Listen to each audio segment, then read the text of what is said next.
इस वक्त की बड़ी खबर कस्बा 24 के माध्यम से आपको दे रहे हैं। आपको याद होगा कि मैंने फेसबुक पेज पर ठीक 3 घंटे पहले ये कहा था कि आज महागठबंधन तेजस्वी यादव को सीएम फेस घोषित कर सकता है। जी हाँ, वो बात सच हुई और अभी ज्वाइंट पर प्रेस कॉन्फ्रेंस जो मौर्या होटल में हुई है उसमें साफ तौर पे तेजस्वी यादव को महागठबंधन ने एक स्वर से बजाते सीएम फेस का यानी कि मुख्यमंत्री का चेहरा घोषित कर दिया है। उन्होंने तय किया है इस चुनाव में अगले मुख्यमंत्री चेहरे के रूप में तेजस्वी यादव जी को हम लोग सपोर्ट करते हैं, जो एक नौजवान है, लंबा फ्यूचर है इनके साथ में। और मेरा अनुभव से मैं कह सकता हूं जिसका लंबा फ्यूचर होता है पब्लिक उनको साथ देती है। युवा वर्ग के साथी हैं मुकेश सहनी जी, जिनको आप सब जानते हैं। मुकेश सहनी जी जो एक संघर्ष करते हुए यहां तक पहुंचे हैं, अपनी पार्टी बनाई है, अपनी अकल होशियारी से, अपनी मेहनत से बनाई है, गरीबों के मसीहा के रूप में, अपनी कौम के मसीहा के रूप में उभर के आए हैं।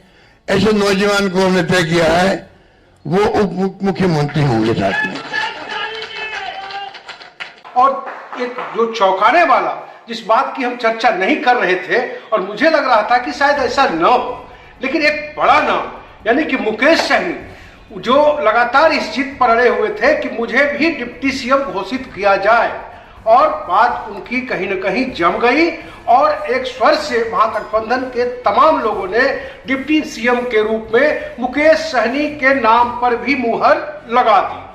लेकिन बड़ा सवाल यह है कि आज जब प्रेस कॉन्फ्रेंस हुआ तो अशोक गहलोत, आपको बताऊं कि चुनाव प्रभारी है बिहार के, उन्होंने कांग्रेस के बड़े लीडर मुख्यमंत्री, राजस्थान के पूर्व मुख्यमंत्री, उन्होंने पहले कहा कि हम तेजस्वी यादव को हम सीएम के रूप में, सीएम चेहरे के रूप में घोषित करते हैं। और रहले पर दहला डालते हुए उन्होंने कह दिया कि अब मैं अमित शाह जी से पूछना चाहता हूं कि उनके गठबंधन का सीएम कौन है।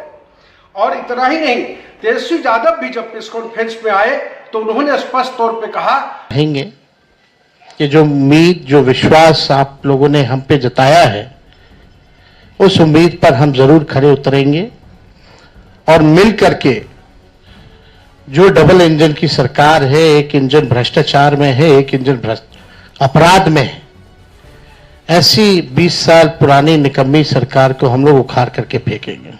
कहा कि वो तो लाचार है और स्पष्ट तौर पे कहा कि नीतीश कुमार लाचार है और भाजपा के चंगुल में फंसे हुए हैं और उनका कुछ दिमाग काम नहीं कर रहा है। और ये बताए, आखिर इस बात की बड़ी चिंता थी लोगों को कि आखिर महागठबंधन का सीएम चेहरा कौन है, तो आज तो डिक्लेयर हो गया। और उन्होंने भी भारतीय जनता पार्टी और तमाम एनडीए के नेताओं से यह आग्रह किया है कि आप बताओ कि आपका सीएम का चेहरा कौन है।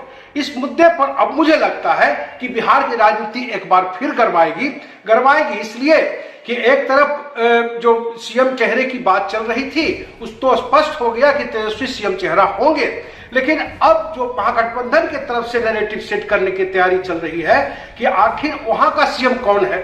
अब तो सवाल ये उठता है कि क्या भारतीय जनता पार्टी अब नीतीश कुमार को सीएम फेस के रूप में आगे करेगी? अगर करेगी तो उसका साइड इफेक्ट क्या होगा, अगर किसी और को करेगी तो उसका साइड इफेक्ट क्या होगा।